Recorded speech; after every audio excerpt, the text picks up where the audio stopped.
Test 4.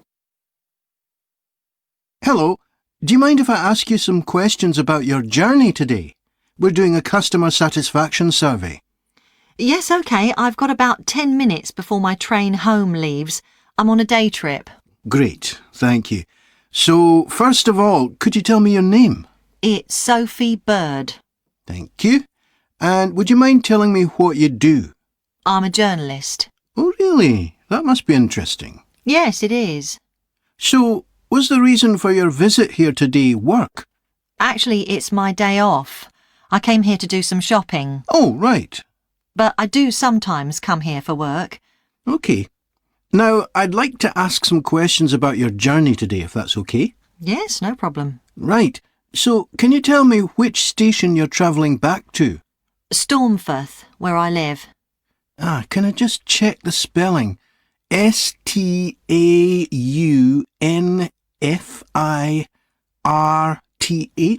That's right. Mm-hmm. And you travelled from there this morning? Yes. OK, good. Next, can I ask what kind of ticket you bought? I assume it wasn't a season ticket as you don't travel every day.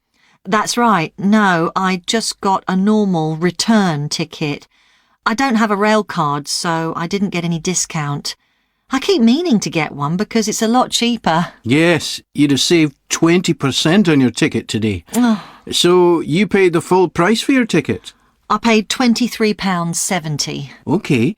Do you think that's good value for money? Not really. I think it's too much for a journey that only takes 45 minutes. Yes, that's one of the main complaints we get.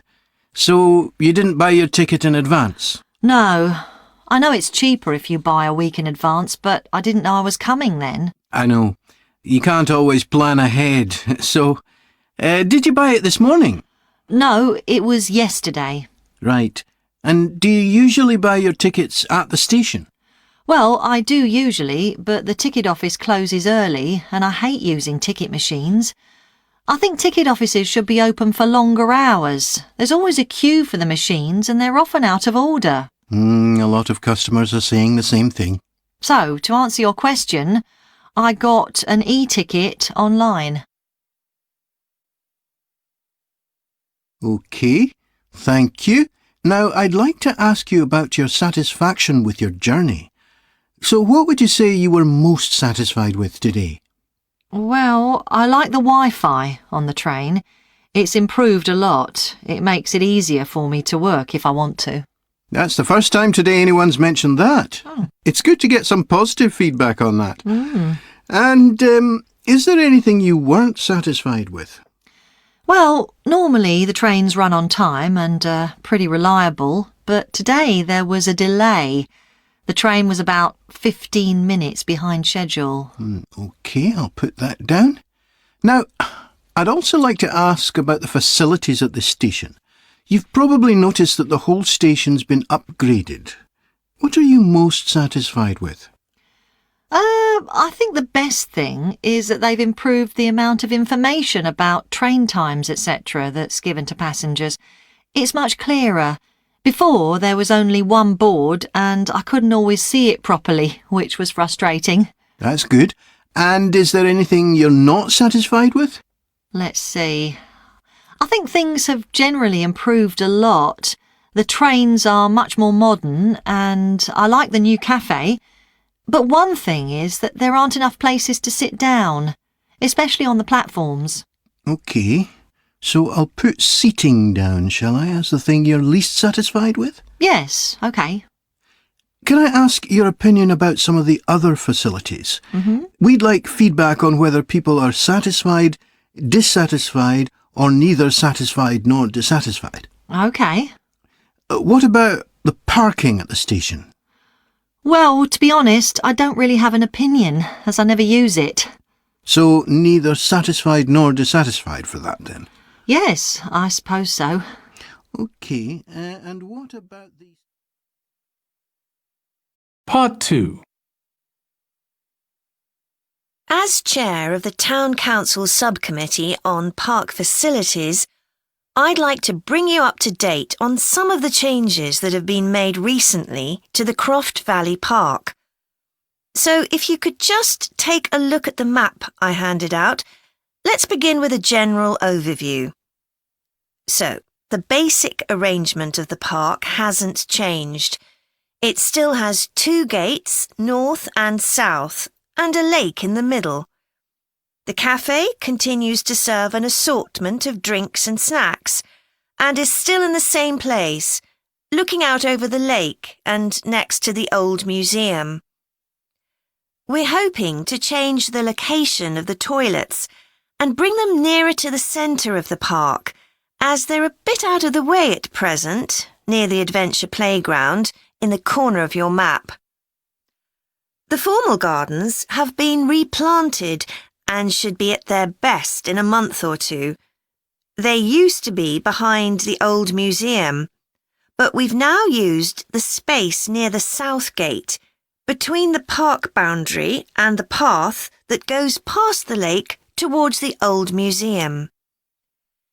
We have a new outdoor gym for adults and children, which is already proving very popular.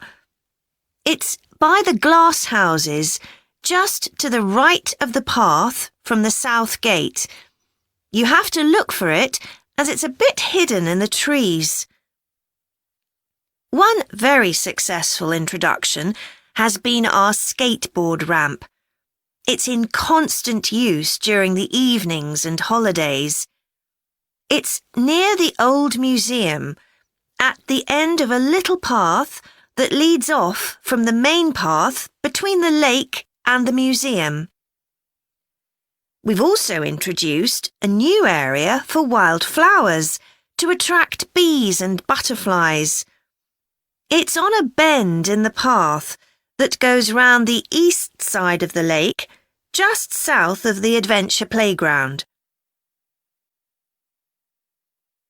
Now, let me tell you a bit more about some of the changes to Croft Valley Park. One of our most exciting developments has been the adventure playground. We were aware that we had nowhere for children to let off steam, and decided to use our available funds to set up a completely new facility in a large space to the north of the park. It's open year-round, though it closes early in the winter months, and entrance is completely free. Children can choose whatever activities they want to do, irrespective of their age. But we do ask adults not to leave them on their own there. There are plenty of seats where parents can relax and keep an eye on their children at the same time. Lastly, the glass houses. A huge amount of work has been done on them to repair the damage following the disastrous fire that recently destroyed their western side.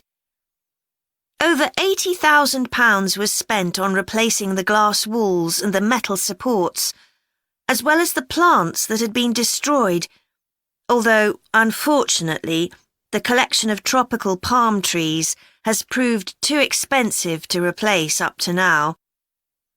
At present, the glass houses are open from 10 a.m. to 3 p.m. Mondays to Thursdays, and it's hoped to extend this to the weekends soon. We're grateful to all those who helped us by contributing their time and money to this achievement. The gardens have really been a... Part 3. OK, Jack. Before we plan our presentation about refrigeration, let's discuss what we've discovered so far. Fine, Annie, though I have to admit I haven't done much research yet. Nor me. But I found an interesting article about ice houses. I'd seen some 18th and 19th century ones here in the UK, so I knew they were often built in a shady area or underground, close to lakes that might freeze in the winter. Then blocks of ice could be cut and stored in the ice house.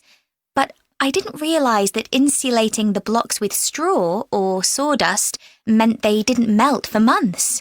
The ancient Romans had refrigeration too. I didn't know that. Yes. Pits were dug in the ground and snow was imported from the mountains, even though they were at quite a distance. The snow was stored in the pits. Ice formed at the bottom of it. Both the ice and the snow were then sold. The ice cost more than the snow, and my guess is that only the wealthy members of society could afford it. I wouldn't be surprised. I also came across an article about modern domestic fridges. Several different technologies are used, but they were too complex for me to understand. You have to wonder what happens when people get rid of old ones. You mean because the gases in them are harmful for the environment? Exactly. At least there are now plenty of organisations that will recycle most of the components safely. But of course, some people just dump old fridges in the countryside. It's hard to see how they can be stopped, unfortunately. In the UK, we get rid of 3 million a year altogether. That sounds a lot, especially because fridges hardly ever break down. That's right. In this country, we keep domestic fridges for 11 years on average, and a lot lasts for 20 or more. So if you divide the cost by the number of years you can use a fridge, they're not expensive, compared with some household appliances. True. I suppose manufacturers encourage people to spend more by making them different colours and designs. I'm sure when my parents bought their first fridge, they had hardly any choice. Yes, there's been quite a change. Right, let's make a list of topics to cover in our presentation and decide who's going to do more research on them. Then later we can get together and plan the next step. OK. How about starting with how useful refrigeration is and the range of goods that are refrigerated nowadays? Because, of course, it's not just food and drinks. No, I suppose flowers and medicines are refrigerated too. And computers. I could do that, unless you particularly want to. No, that's fine by me. What about the effects of refrigeration on people's health? After all, some of the chemicals used in the 19th century were pretty harmful, but there have been lots of benefits too, like always having access to fresh food. Do you fancy dealing with that? I'm not terribly keen, to be honest. Nor me. My mind just goes blank when I read anything about chemicals. Oh, all right then. I'll do you a favour. But you owe me, Jack. OK. What about the effects on food producers? Like farmers in poorer countries being able to export their produce to developed countries. Something for you, maybe? I don't mind. It should be quite interesting. I think we should also look at how refrigeration has helped whole cities. Like Las Vegas, which couldn't exist without refrigeration because it's in the middle of a desert. Right. I had a quick look at an economics book in the library that's got a chapter about this sort of thing. I could give you the title if you want to do this section. Not particularly, to be honest. I find economics books pretty heavy going as a rule. OK, leave it to me then. Thanks. Then there's transport and the difference that refrigerated trucks have made. I wouldn't mind having a go at that. Don't forget trains too. I read something about milk and butter being transported in refrigerated railroad cars in the USA right back in the 1840s. I hadn't thought of trains. Thanks. Shall we have a separate section on domestic fridges? After all, they're something everyone's familiar with. What about splitting it into two? You could investigate 19th and 20th century fridges, and I'll concentrate on what's available these days, and how manufacturers differentiate their products from those of their competitors. OK, that'd suit me. Part 4. Hi everyone. In this session, I'll be presenting my research about the social history of Britain during the Industrial Revolution. I particularly looked at how ordinary lives were affected by changes that happened at that time. This was a time that saw the beginning of a new phenomenon, consumerism, where buying and selling goods became a major part of ordinary people's lives. In fact, it was in the 19th century that the quantity and quality of people's possessions was used as an indication of the wealth of the country. Before this, the vast majority of people had very few possessions, but all that was changed by the Industrial Revolution. This was the era from the mid-18th to the late 19th century, when improvements in how goods were made, as well as in technology, triggered massive social changes that transformed life for just about everybody in several key areas. First, let's look at manufacturing. When it comes to manufacturing, We tend to think of the Industrial Revolution in images of steam engines and coal. And it's true that the Industrial Revolution couldn't have taken place at all if it weren't for these new sources of power. They marked an important shift away from the traditional watermills and windmills that had dominated before this. The most advanced industry for much of the 19th century was textiles. This meant that fashionable fabrics and lace and ribbons were made available to everyone. Before the Industrial Revolution, most people made goods to sell in small workshops, often in their own homes.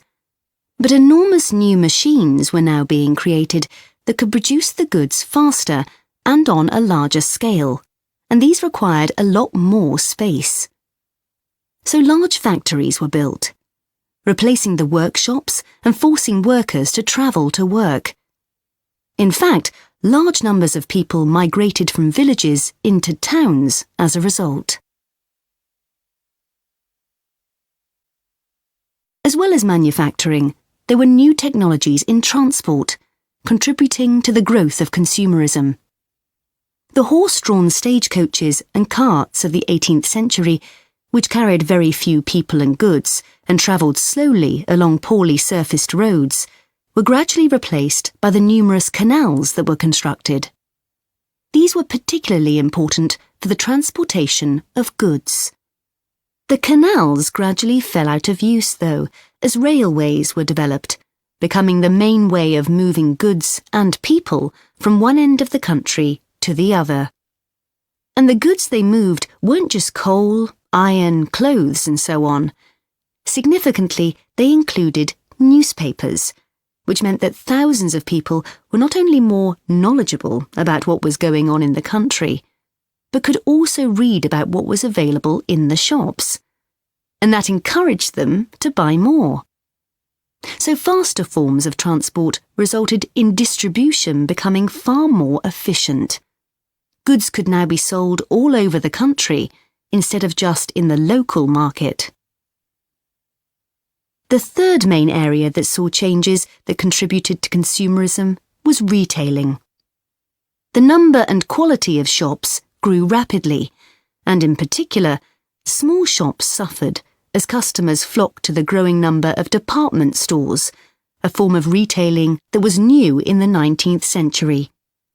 The entrepreneurs who opened these found new ways to stock them with goods and to attract customers. For instance, improved lighting inside greatly increased the visibility of the goods for sale. Another development that made goods more visible from outside resulted from the use of plate glass, which made it possible for windows to be much larger than previously. New ways of promoting goods were introduced too. Previously, the focus had been on informing potential customers about the availability of goods. Now, there was an explosion in advertising trying to persuade people to go shopping. Flanders claims that one of the great effects of the Industrial Revolution was that it created choice. All sorts of things that had previously been luxuries, from sugar to cutlery, became conveniences, and before long they turned into necessities. Life without sugar or cutlery was unimaginable, rather like mobile phones these days.